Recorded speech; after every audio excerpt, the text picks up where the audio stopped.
for the virtual part, so I would ask if you're asking questions or discussion, please speak up so the folks on the WebEx can hear us. And then we have a couple of presentations today, one by Dr. Ganapati.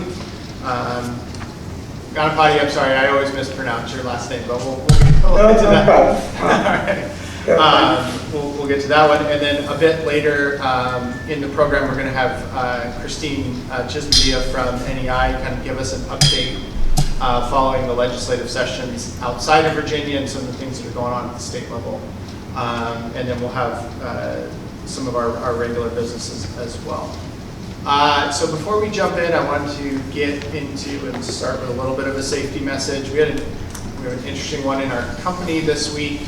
As we're getting into the height of summer, it was about water and boating safety. I won't take you through all of the specifics there, but there are two things I think are good reminders on the water side. One is if you're swimming in lakes, rivers, oceans, don't go swimming by yourself. I was thinking about this the other day, because sometimes if you're out at the lake or something, at the cabin, it's kind of first thing in the morning, if no one's up, going and jumping in the lake and waking yourself up is not a bad way to start the day. Probably also not the best safety practice though.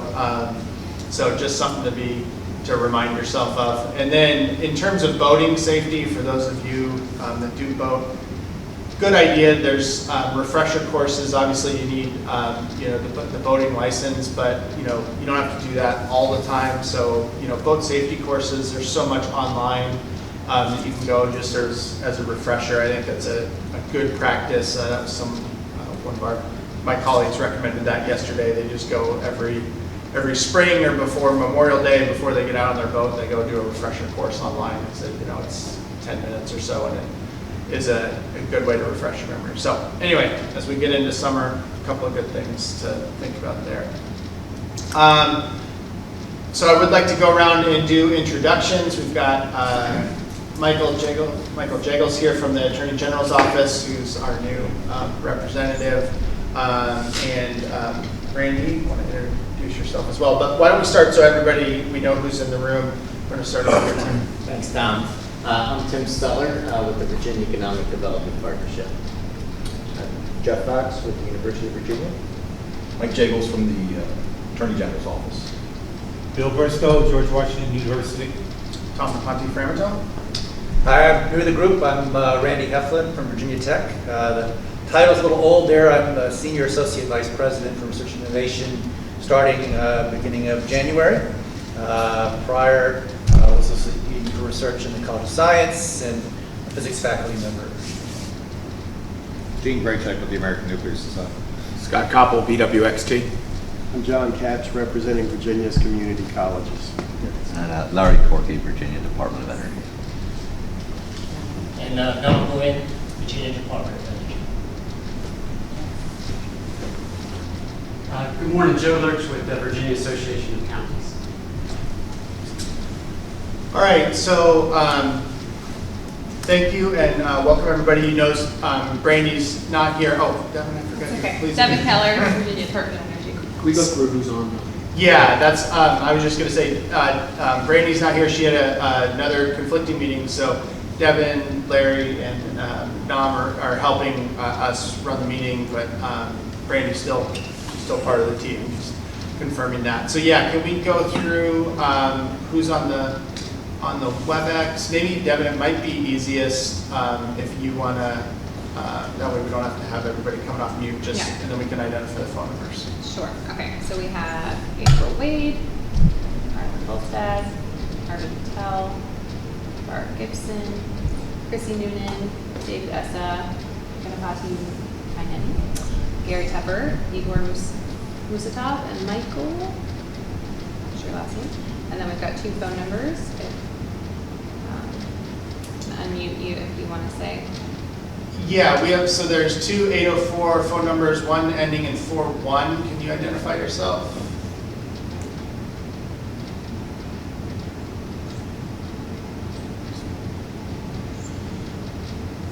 Hey, good morning. This is Chelsea from Commerce and Trade.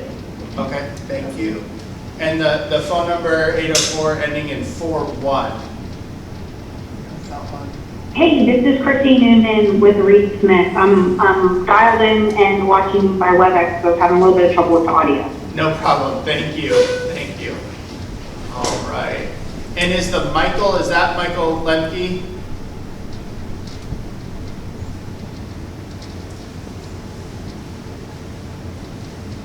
And you're on mute, Michael.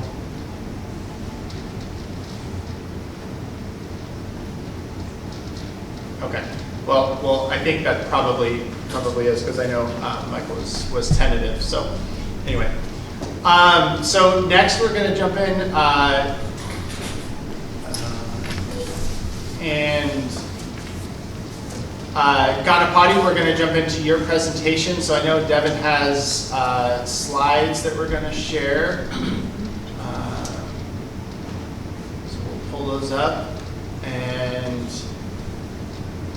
Ganapati, the floor is yours if you want to make sure you're unmuted. And basically, I was one of the founding board of directors of VNK, and I represent many institutions. As you can see from this, I have many hats.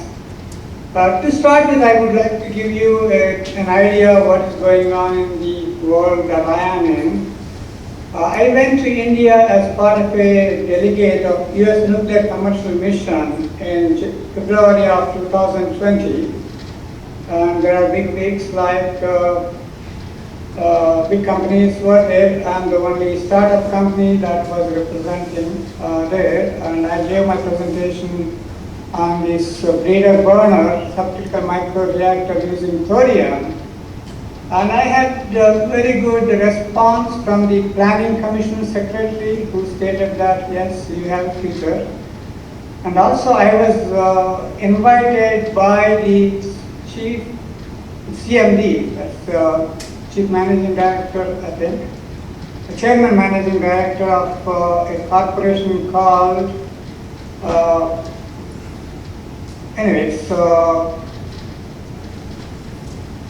I was invited by this largest company in India which produces power with coal, natural gas, wind, solar, and they do not have actually nuclear in their portfolio because it's under the Department of Atomic Energy's NPCIL is the only one that is allowed to do nuclear power in India. But these guys are very much interested in our system mainly because it is distributed power of about 10 megawatt capacity, which could be potentially useful for them to back up their renewable systems. So I was I had a ticket to go to Delhi to meet with him face to face on March 17th of 2020, and unfortunately United Airlines canceled their flights, so that couldn't happen. And also I was about to go this year, I think it was May 31st, I had a face-to-face meeting arranged with him, and my family won't let me travel to India because we have two grandkids. One is only about a couple of days old at that time, so they don't want me to go and catch COVID and come back and give it to the family. So basically, the Indian connection at the moment is weak. And how we got into India Nuclear Energy Partnership is, I think next few graphs should tell you a little bit more about it. Okay, so to give you a background about me, I was able to co-advise 12 PhD theses and 2 MS theses representing the universities Homi Bhabha National Institute, which is in India, and IIT Madras, where I got my PhD, North Carolina State University and Old Dominion, Southern University, where I did my postdoctoral work, and Virginia Commonwealth University, where I am affiliated. I have about 12 patents on accelerated technologies. I established an international not-for-profit organization which is based at my home, which supports grad and postdocs attendance at conferences and also hosts hydrogen matter conferences around the world, as well as the accelerator driven systems and thorium utilization international workshops. So the Virginia ADS Consortium is actually created, which is an informal entity created with the first meeting hosted by Dominion at their Innsbruck Center in, I believe it's in 2011. And it was at the suggestion of late Professor Srikumar Banerjee, who was the chairman of Indian Atomic Energy Commission and Secretary of the Department of Energy at that time to Government of India, to foster US-India nuclear energy partnership through university centers rather than the national labs. He felt that, because he was also the chancellor of Homi Bhabha National Institute, which is a deemed university based in BRC in Mumbai. And if you don't know about Homi Bhabha actually thought about thorium energy is the main thing that would help the humanity. That is his vision, and India tried to implement it with three-stage program, which is, I think it will take another 50 years. Because of that, they thought they can shortcut that using accelerator technologies to implement right away. That's why I got pulled into this, though I was not in the nuclear space at that time. And also in US, Alvin Weinberg, who was the proponent of thorium energy and who built the molten salt reactor experiment, which was successful. And unfortunately, thorium did not make headway, mainly because thorium systems did not produce plutonium. And at that time, producing large amount of plutonium for the weapons program is very important. And Rick Vanover basically implemented the light water technology, which is the basis for all the nuclear power around the world. So that is the backdrop of this. And this organization, Virginia ADS Consortium, main players were VCU, Virginia Tech, and Dominion. David Christian was part of it, and Sama Bilbao. And this, I believe, is a precursor to the creation of VNEC, which I got involved right from the beginning, which established VNEC. I am currently an SRF fellow on phased retirement at Jefferson Lab.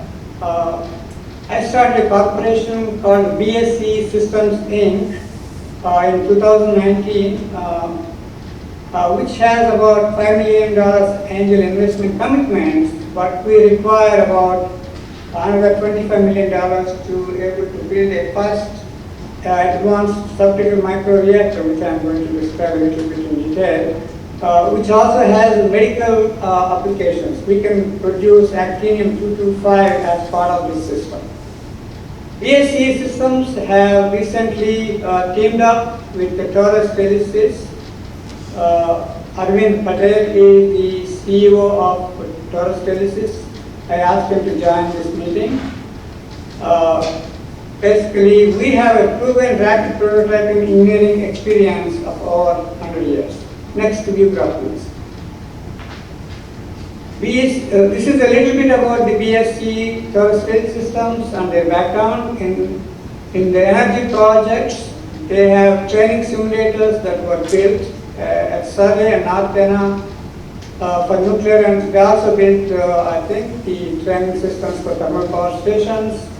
They are also involved with electrical transmission and distribution automation, and they are original equipment manufacturers. In the defense area, they work with DOE, NNL, and also they built digital twins of supervisory control and data acquisition systems for Newport shipbuilding and NNL and DOE.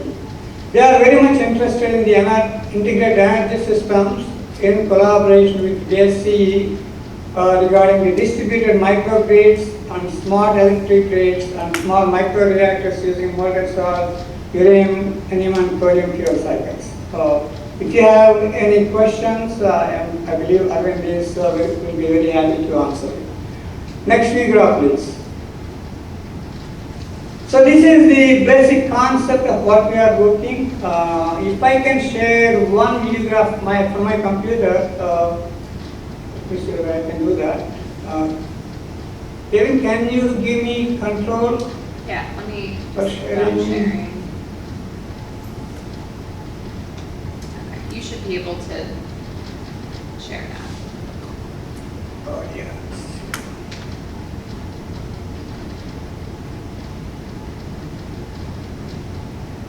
Looks like I have firewall here, let me know.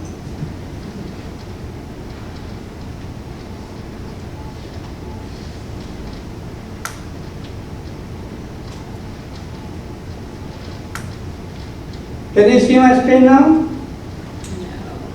I can. Hello? Sure. Alright, I'm making you the presenter just in case that helps. Are you able to see my screen? No. It's still open.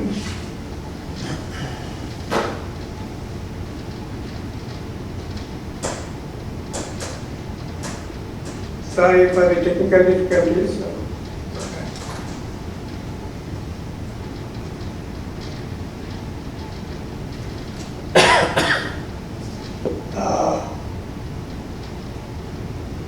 No, it's not. This is a Mac, this is a...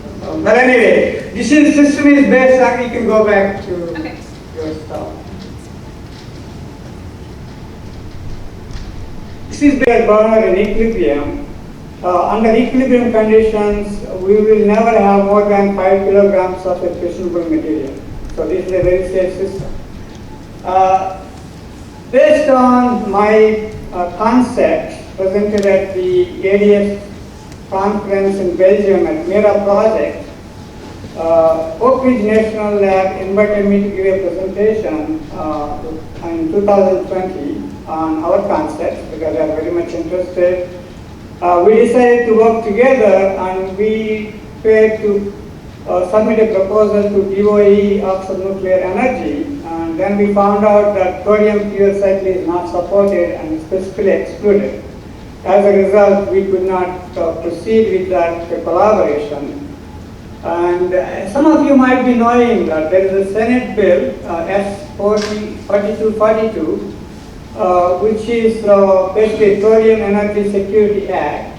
I think it's went through a couple of readings and the committee is looking at it. Once passed, we'll be able to, I think, implement the thorium fuel cycles in the country. We can put our microreactor program on fast track. We're also working with our Virginia representatives to bring a similar bill in the House. Hopefully this will not take too long. Next view graph, please. So we have actually identified a site for our ASMR. It will be at the Kill Creek Commerce Center development area shown here. There are about 250 acres that are in shaded yellow, which is going to be a solar system, solar project. I believe it is going to be by Dominion. And we are looking at, if you look at the left side of the view graph in the middle, they have, this is actually old fuel depot. They have a concrete silos for storing the gasoline. And we are hoping to build our system in one of these concrete silos on the left side of this view graph. Of course, we have a long way to go to get this going. Hopefully that VNEC A will be able to help us, and Arvind Patel is very much interested in joining VNEC so that he can push this for us. Next view graph, please. So what are the unique aspects of the ASMR? ASMR, when implemented, you will be able to divorce from minor actinides for good. That means you don't have to deal with radiotoxic minor actinides that are up to 30,000 years because we are going to eliminate U-235 and U-238. We can also reduce the concern regarding nuclear proliferation because our systems will never have more than 5 kilograms, and these will be monitored via web with digital twin, and they can be controlled remotely. It's very difficult the way they are going to be built to take anything out of it. They also serve as backup generators to renewables, and also they could become part of this new highway EV charging stations because they are micro reactors. You can actually build starting with 5 megawatt electricity producing. They can also use it in much needed hydrogen economy, which could eliminate all the fossil fuels from the transportation systems. They also can serve as high temperature heat sources for industrial processes.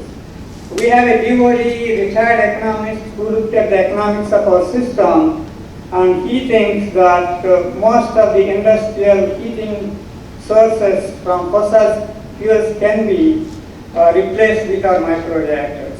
And the cost of these things are about $1 per watt. They are highly economical, they are ultra clean, super safe, and they are distributed sources.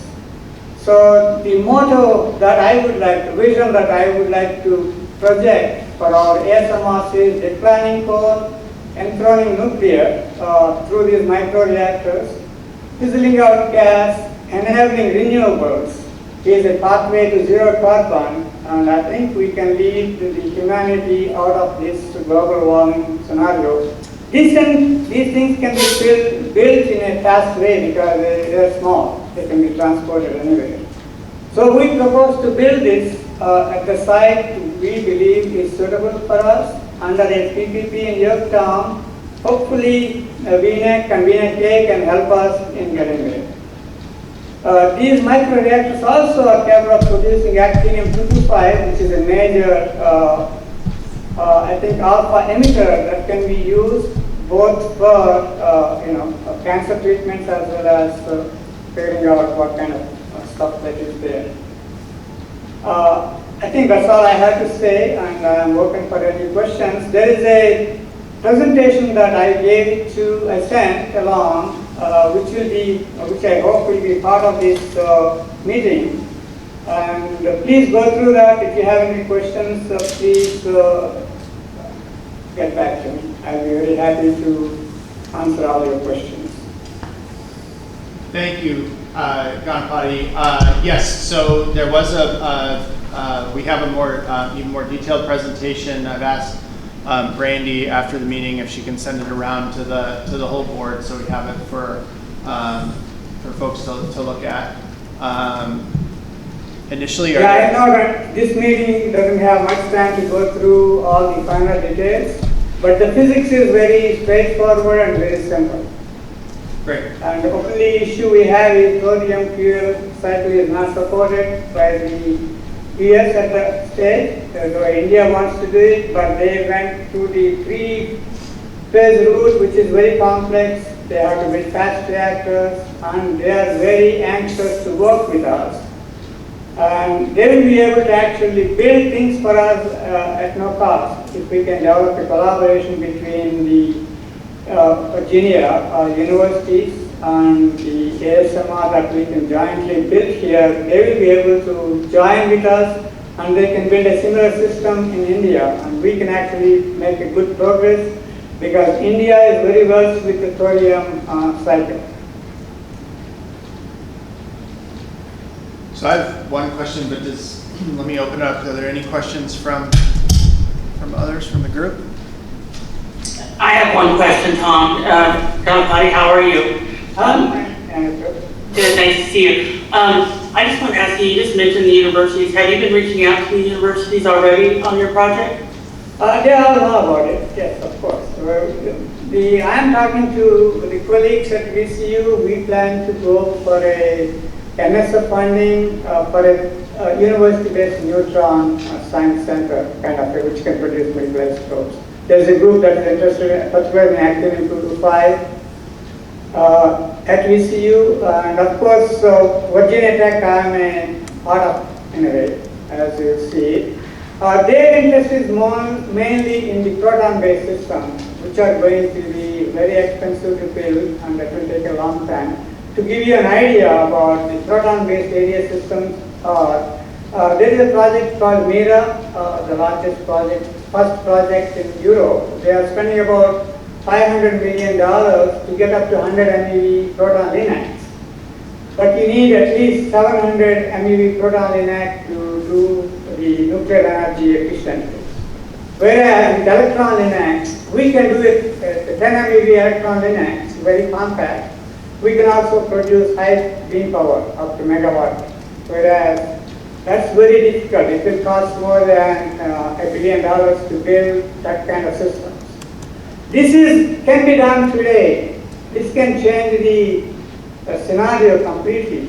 NTPCIL, I didn't want to say the name before, which is the National Thermal Power Corporation of India. The chairman managing director is very much interested, and he wants to, they can actually bankroll this project. They make about $5 billion profit. Unfortunately, he wants to have a face-to-face meeting, and of course, they are not in the nuclear sphere. They have to get government of India's approval to get in that. But if we can come together in Virginia to build such a first unit, I believe we can get support from India in a big way.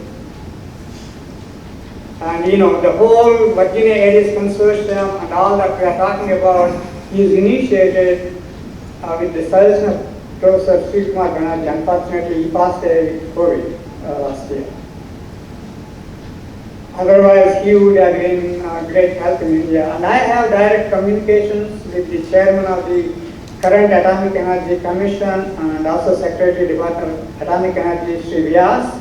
He is very much interested in this project. They have a new center coming up in Visakhapatnam. They would like to build a similar thing in India, and we would like to collaborate. But I think it can happen with our university partners here. And I saw him as a non-profit, which can lead that if it's a difficulty with universities.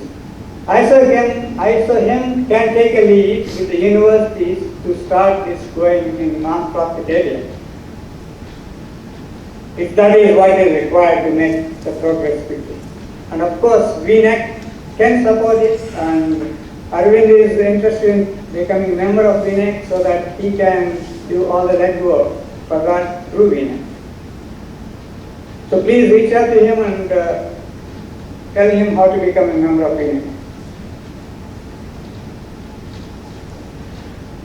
I hope I answered your question. Yeah, that's helpful. I think Ganapati, what might probably be the easiest thing would be for you and your colleagues to for interest in VNEC membership would be to contact April. Yes, sure, sure. To start that discussion. I thought VNEC should know this, and I wanted to update you guys. Some of you know me quite well. So I thought, it would be interesting to take this forward.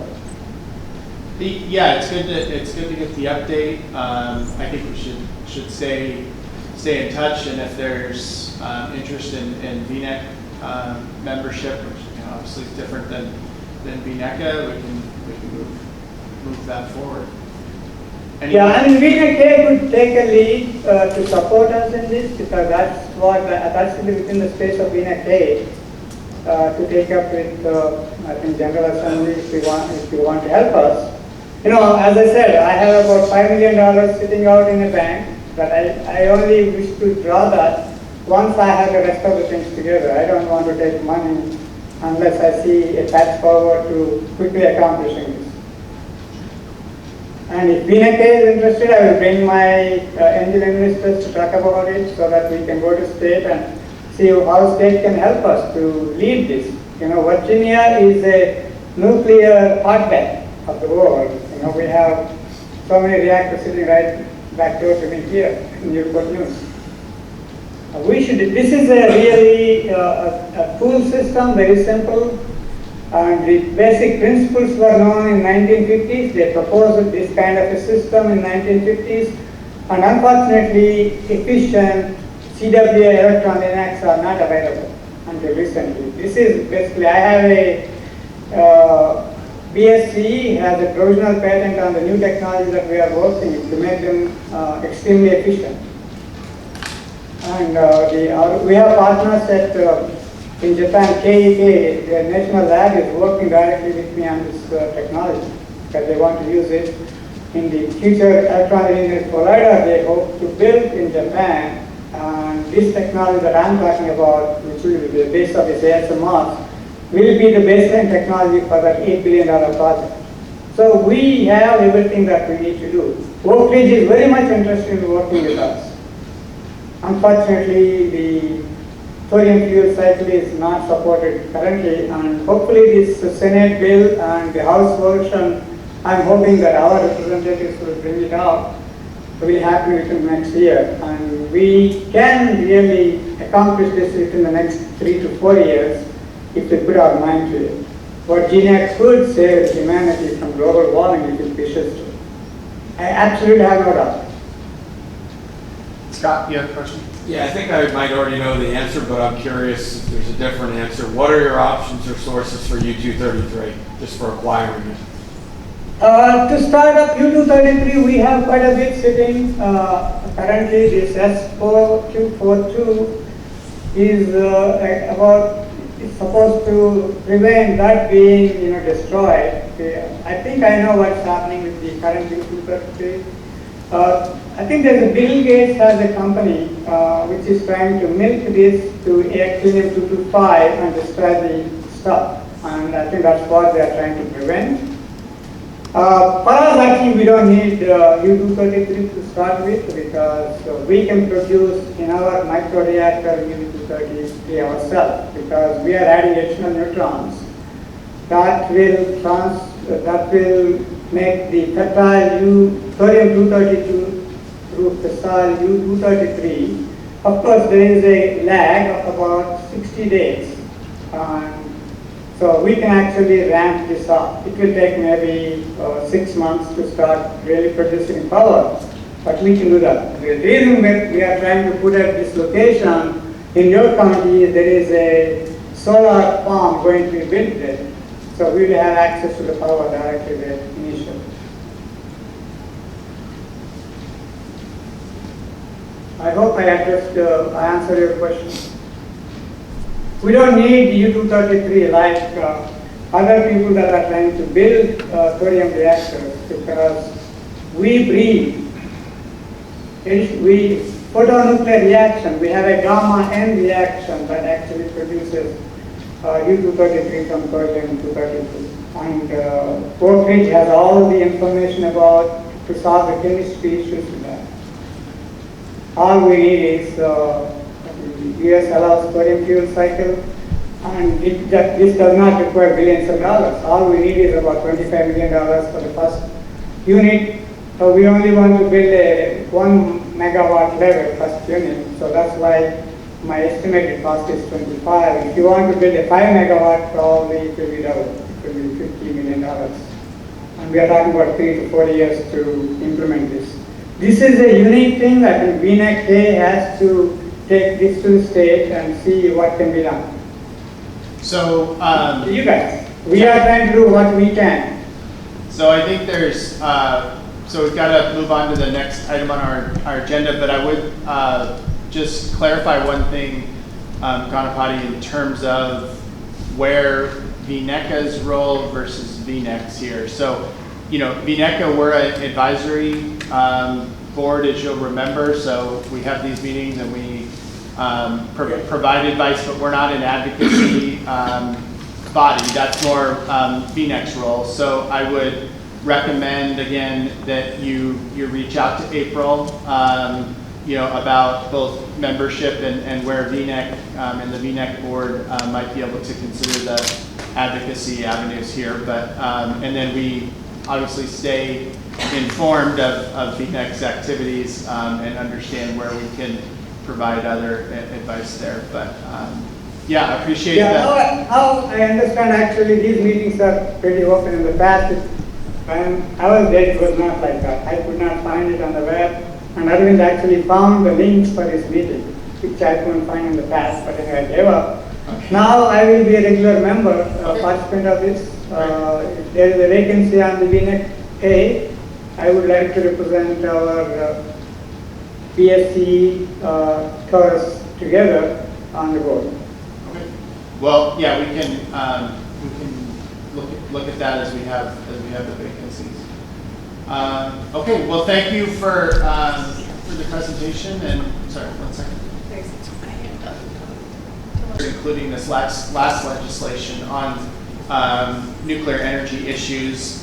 So we have a pretty good understanding what's going on in Virginia. We heard last time some of the activity going on in Wyoming around TerraPower and the Natrium project, but I thought it'd be good for Christine to join us and provide a little bit of an update on some of the other state activity, things that might be examples of legislation or initiatives that Virginia could undertake, but also just to kind of understand what's going on outside of Virginia. So with that, Christine, I think we're going to share your slides and we'll turn the floor over to you. Terrific. Well, thanks, Tom. I appreciate the time and appreciate the time on the agenda and accommodating me. We are hosting our Nuclear Energy Assembly as our annual meeting, and actually Dan Stoddard is on our stage right now interviewing the NRC chairman. So just wanted to run back for that one. But so thanks for the time this morning. Really appreciate this opportunity. There's loads to share, so I will try to run through it and happy to have more conversations with folks if you have questions about different policies in the state of play in different states. So a little bit about NEI. We're the National Trade Association that represents the entire nuclear industry. So we've obviously got the big utilities like our good friends at Dominion, but the complete supply chain, and a lot of those folks do sit in Virginia as well. So our membership actually overlaps quite a bit with Phoenix. So happy to have this opportunity to connect with folks. So if you just jump to my first slide, so Tom did ask me to kind of run through a little bit about what is going on in other states. And so this gives you a snapshot of this year and the collection of policies that have passed over the last few years. And so as you can see, the greens are the states that have actually been passed. The blues were considered. Some states adjourned and did not fully pass their bills, but point being that you see a lot of color here. And this is something that we have never seen in the history of the nuclear industry. I've been with NEI for 15 years, and when I started, maybe we would see 5 to 10 bills that would have any impact on nuclear in different states. It just wasn't really much of an appetite from states. And then over the last few years here, there's been a couple of different trends. And this map really just shows you the advanced nuclear trend and the appetite for states to learn more about new nuclear. But over the last couple of years, you've probably seen in the news quite a bit of conversation about preserving nuclear and the value of the existing fleet. And that came in a lot of different shapes and forms, but a lot of the states passed things called ZECs, those zero emission credit programs. There are a handful of states that pass those programs, and they have different clocks and different timelines. So all those states are kind of going through that journey. But really what we saw this year, and we were ready for it in terms of we expected states to be looking at new nuclear, but the scope of policies that states started to consider was much bigger than what we had anticipated. Don't get me wrong, we're very eager to accommodate all of these states interested in nuclear, in new nuclear, but really just want to make sure that we're providing policymakers with the best information so that they can make informed policy decisions. And so with that, if you flip to the next slide, so more interesting, I think, for this group really is the types of policies that have been considered. So this gives you the snapshot of the bills that were introduced this year, specifically around new nuclear. And I'll get to a little bit more about some other policies as well, but just to the point that this gives you an idea of the nature of some of the policies. And some states are in different places than other states. I would certainly put Virginia at the head of the class. Virginia and Idaho are 2 states that have really created forums for thoughtful nuclear technology and policy to be developed over time. Some states were set back by barriers that were put in place years ago. So if you look at states like West Virginia and Connecticut, where they have a nuclear moratorium that needed to be repealed, that's now a hurdle that Virginia has to overcome. So that puts you ahead of some of that kind of the race in nuclear. And then you look at some of the other bills like, task forces, or a big chunk of states really were looking at studying nuclear, and that was a trend that started in Montana this past 2 sessions ago. They passed 2 bills, they repealed their moratorium, and they concurrently passed a bill to study the coal to nuclear transition. And so a lot of these states are looking at different versions of studies, and some of them are full nuclear. Maryland just came out, it's not captured in this slide. Maryland Energy Administration just provided a grant to X Energy to study a full nuclear transition. But just to the point that there's different versions of what a feasibility study would look like. And frankly, I'm a fan of that. I think that they all should look different. States are very different in what they need and what their profile looks like. So I really do think this is a smart approach in terms of how states are looking at this. And then some of the bills are really specific to accommodating a specific project. So in Wyoming, if that bill was really meant to accommodate the Natrium project being deployed. In Alaska, there's a microreactor to be deployed at an Air Force base, and then they've identified another location for another microreactor. And those bills were really specific to trying to make sure that those projects are being encouraged. But the general trend here really is, and this is how I kind of characterize it to a lot of audiences, states want to learn more about nuclear, and they want to know what they can do next to encourage this business into their states. And that's something that Virginia has done for a long time. So I would certainly say, again, you're a little bit ahead of the class, so we're all catching up to you across the country. Just jump to the next slide. So I do just want to mention the work that's being done that's not policy oriented. So there's a number of demonstration projects with, I guess you've heard from TerraPower and some other folks. Maybe you've heard from UAMPS or some other folks around these projects, but these are the states where there's really important work being done around stakeholder engagement. And so they're not passing bills necessarily, but they are doing a lot of the work in terms of encouraging community support and making sure that the community is informed and there's public forums to share information, to answer questions, because the projects are actually being deployed in these states. Washington and Wyoming have the demonstration projects. Idaho has the carbon-free power project that is meant to be deployed at the Idaho National Lab.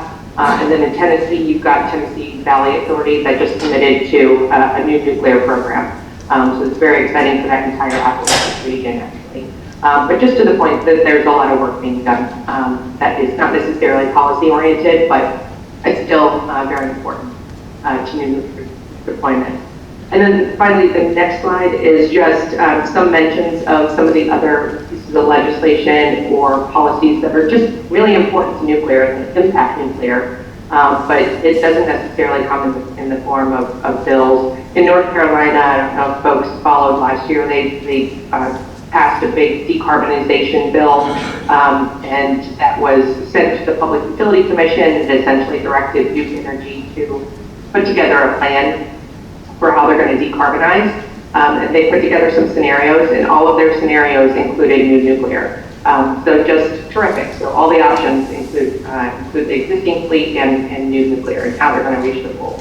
And then in Louisiana, I'll touch on some of these, just to the point that the governor put together a climate plan that explicitly recognizes nuclear. And so it's important for us to just see these different programs that recognize nuclear, however it comes. And then finally, my last slide is, a lot of the work that NEI does is on the national scale. So we are looking at, we do follow the trends in the states overall, and where we're invited, we do engage in some state policy conversations and do some of that work. But we do a lot of our work with national organizations of state policymakers. And so these are some of the partners that we work with. And I'll just share that, this is the work that I do kind of every day with some other folks on the team. And all of these organizations are hungry for information. They want to learn about nuclear. They want to have nuclear as a part of the conversation. I was just at the Republican Governors Association meeting, and nuclear was right up front with all the other generators in a clean energy discussion. So it's just terrific to be a part of these conversations and making sure that we steer the ship correctly and make sure that policymakers have the best informed information before they make their policy decisions. So happy to dig deeper into any of the other state policies, but that's kind of a snapshot of what's going on. There's loads going on. I would just, the numbers that I point people to is 8 states have passed bills this year to encourage new nuclear. And then you've also got other states like Maryland that has passed a big climate package that recognizes the existing asset of Calvert Cliffs. So it's coming in a lot of different ways, shapes, and forms. And I think that's the right approach because every state's so different. So I'm excited to see what Virginia does next and happy to help in whatever that looks like. And thanks for your time, folks.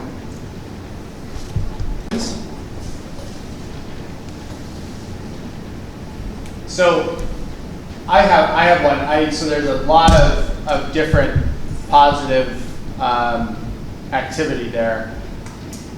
But this, I would say the profile of states is pretty diverse, right? Like I don't think there's one specific through line there. But what do you think is maybe the top three, or what's motivating the states to act?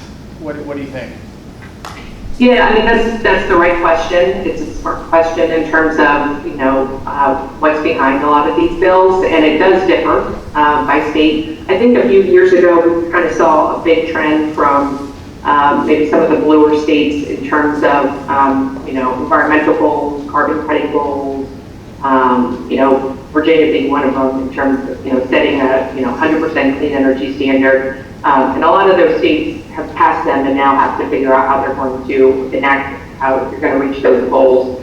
And then you've got another bucket of states like in West Virginia, specifically, and I would point to that one, and Nebraska. Those are two states. So Nebraska has passed two bills now. They're studying SMRs, and they added a tax incentive program for new nuclear. And then in West Virginia, a coal-heavy state, right? And they passed a nuclear moratorium repeal within each of their legislative sessions starting, and a full trifecta of support. I mean, overwhelming bipartisan votes, House, Senate, Governor just signed it quickly. Just really surprising. And it didn't get a lot of attention, but right after West Virginia passed this moratorium repeal, they passed a resolution that essentially said they need a reliable grid, and nuclear energy is the way that you're going to get there.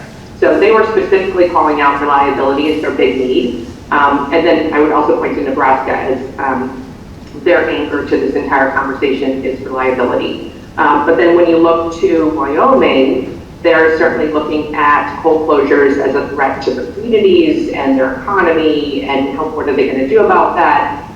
Same goes for like a Montana, where they're looking at that coal to nuclear transition. That's heavily driven in economics and the jobs, and the fact that nuclear jobs are paid 30% higher than the average energy job. Those things really resonate with state policymakers about how they're welcoming new businesses into their community. So just to the point, I do think that the motivation is varying. So I can't point to one thing, but I would say with some of the redder states, it's certainly they're looking more at reliability and the economy. And then you've got some other states that are looking at the carbon-free attribute of nuclear as the biggest asset. So sorry, that was a little rambling, but it does vary by state. That's good. Just a variant playing off of Tom's question in your answer. Are you seeing in states from the clean energy aspect, sort of I'll call industry weighing in for, and I'm thinking more those who consume large amounts or a lot of processed heat, would rather be on the clean path, or maybe in their states they have X goals that they need to adhere to. I'm curious how that's playing in at the state legislature levels, and if it is at all, and feeding into at least, hey, let's at least look at nuclear as an option. Yeah. And again, it has varied a little bit in terms of just the policy the consumer, the large consumers are supporting. So there was a lot of opposition, like in New Jersey and maybe less so in Illinois, around the zero emission credit programs. When they're looking at the cost of their generation, and it might potentially go up. But then you look at, I don't know if folks heard about this one, and I'm happy to send it around, but Nucor Steel, who made a huge investment in West Virginia, they decided they were going to put one of their manufacturing facilities, the $2 billion, and that's a huge investment for the state of West Virginia. They came out with an agreement with NuScale And they said that they want to look at SMRs as a potential supplier for their facilities. They're doing that because that's what their customers are demanding. They don't want to have their generation coming from a non-clean source. So just to the point that there's definitely, I would say, varying interest in terms of some of those connections, but that is, we are definitely seeing it come out in a lot of states. It just depends on kind of who the stakeholders in the state might be.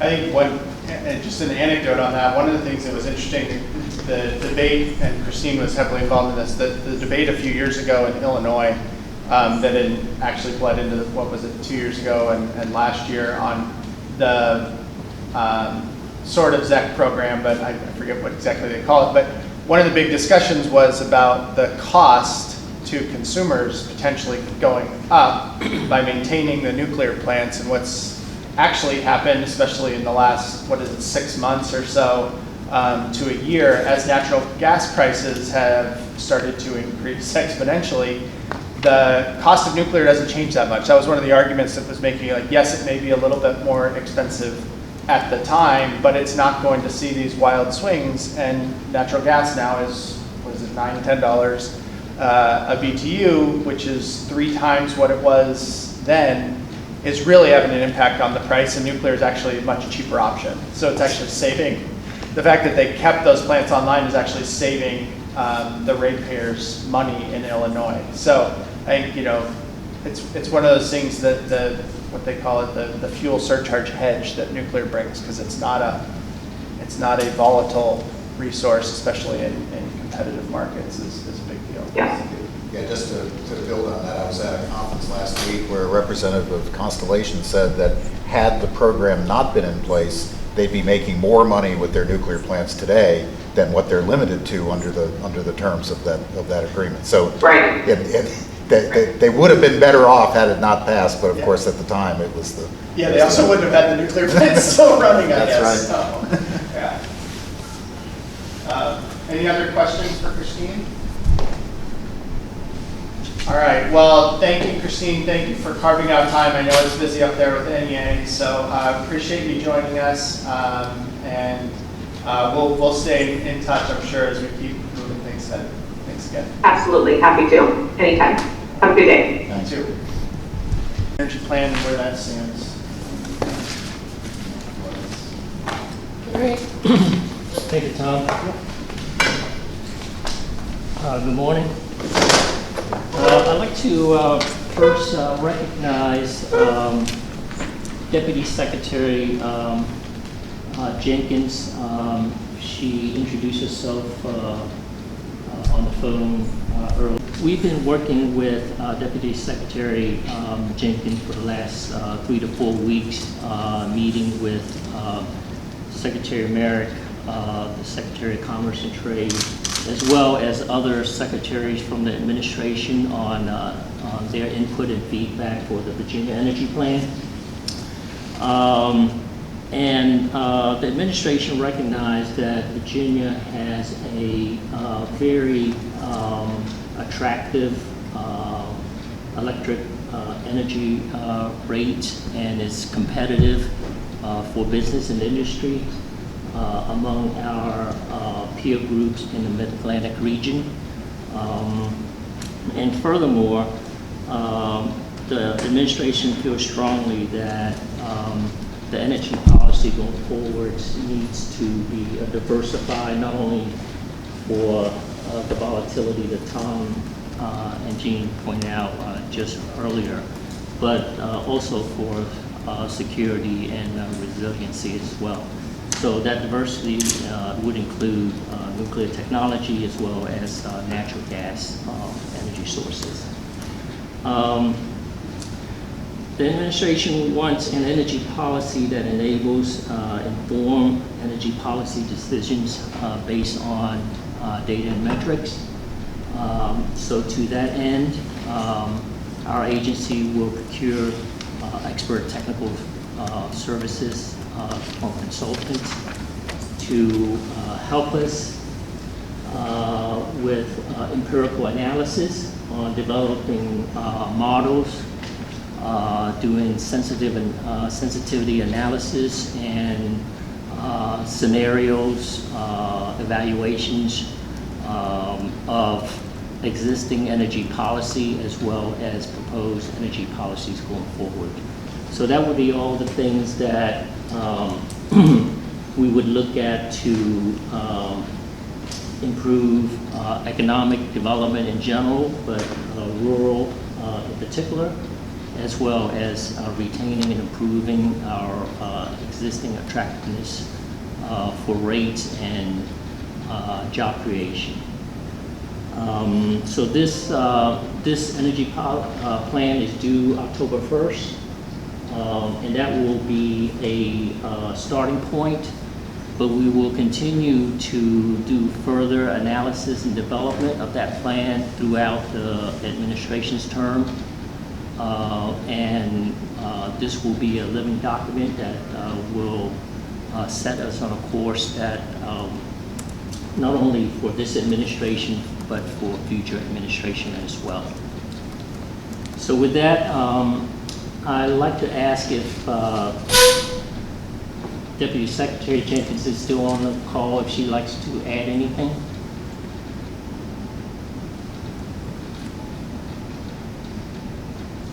Okay. Great, well, thank you. So I think there was a couple points I wanted to summarize just so we know, so everybody on the phone. So the plan is due on October 1st. Virginia Energy is the lead, correct? But is engaging other agencies? Correct. And then so you talked about some outside consultants to do kind of energy modeling, market maybe analysis of different energy policies. Is that correct? Are they engaged now or to inform the energy plan, or is that just going to be also just kind of an ongoing process? It will be a two-step approach. There is a short-term approach that will take us, that will have the consultants work with us to produce the energy plan that's due October 1st. And that's a tabletop exercise of all the existing analysis and reports that's been done, but clearly define costs and benefits and give us guidance on the risk to economic development and ratepayer protection. But then it will be an ongoing continuation of the consultants' work to further refine and build models to help us have levers to adjust to the changing energy market and to also implement new energy policy as well. I have a couple questions, but Scott, I see your So I'm curious how you all are taking into account, I guess, work that's previously been done, and I'm thinking there's this group, the strategic plan, at least taking that into account and taking a deeper dive or asking questions, leveraging off of that. And frankly, other groups, other authorities, that played in this plan, I'll call the larger energy space as you guys put things together. And then two, my second question is maybe more challenging, but how do you sustain whatever the policy is, going forward? Because regardless of whatever comes out in the end, through, the analysis that'll be done, these aren't, short-term fixes, in 4 years. Some of these things will take longer, and certainly nuclear in that case. So every 4 years, we're not seeing, shift in policy and sort of starting over again, regardless of what the choices are, whether it's nuclear or something else even for that matter. Yeah, so obviously our agency is charged with coordination of all the stakeholders, and we're staffing many of the boards. So we are engaged, and we plan to stay engaged. But to your point about being consistent and have continuity, So that's the intention of having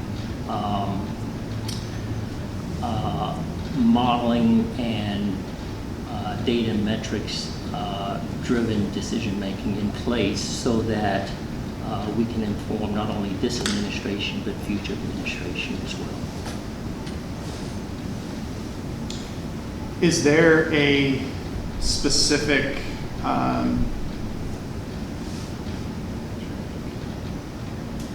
so let's take the decarbonization plan process for, I guess that was last year. There were public meetings and like formal input opportunities. I'm trying to remember what the energy plan, is that the same for that, or is it more, I guess, is that, are there specific input points like for a group like this that would provide, or is it more that we should work with April and the Virginia Energy, and maybe it's just a discussion of the materials that are already available? What's the best point of entry, I guess, as this process is now picking up a little bit more? Yeah, I think there was a lack of representation from the last plan, and that is one thing that this administration wants to correct, and to reach out to not only this board but other boards as well. But to your point about decarbonization, I'm not sure what that question is, but well, they had kind of a formal process. There was I think there were a couple public meetings. There was a comment period deadline. I don't think the Virginia Energy Plan is similar to that. It's not a public process, I believe. Tom, and this is April, I just want to drop in on this. In the past, when past governors have done an energy plan, they have taken time to do a public comment. Actually, I think last time the governor did meetings across the state, I think the last two governors did, and are you guys going to be able to do meetings like that where we're able to provide comments from our side on the energy plan? Yes, that's the intention, although it will be a little bit different this time, I believe. The full decision hasn't been made, but it is more likely that it will be a form of less in-person meetings and to provide public feedback and comments, but more of a virtual presence. So that way we can have more and reach out to more people. And another question for you. Although, are you all, are you focusing on actually what energy and what things to focus on, but will you all be looking at workforce needs as well? Yes, April, thanks for bringing that up. That's a key element of the energy plan as well, yes.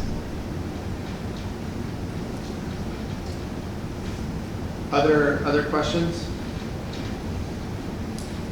Okay, well, thank you for the update. I would, and I know you all already know this, I would just continue to stress, as much as April and folks on this authority can help with that process, please don't hesitate to, through Brandy and everybody else, Larry, reach out to us directly. I think one of the actions I took down April is we should probably just try to set up maybe some time with the Virginia Energy team through VNEC, to provide all the different materials and things that have been produced in the last 4 years.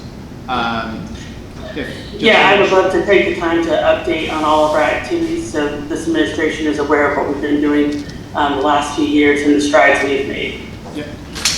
Yeah, I would say that we welcome that, and we encourage that, and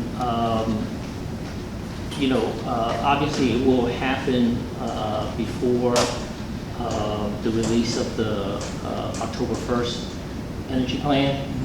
But do not be concerned if it's not fully vetted by then, because like I said, it's going to be a living document that we will continue to make adjustments to and adjust to the evolving energy market for years. So we want to have continue this, continued relationship. So don't make October 1st the deadline to, to just meet and, because I think it's important that it's an ongoing. Absolutely. Agreed. Okay. Thank you. Okay, so April, I think you're up next with the VNEC update. Yes, so as everyone knows, we were directed through legislation to develop a working group for the development of a small modular reactor, advanced reactor technologies. We will be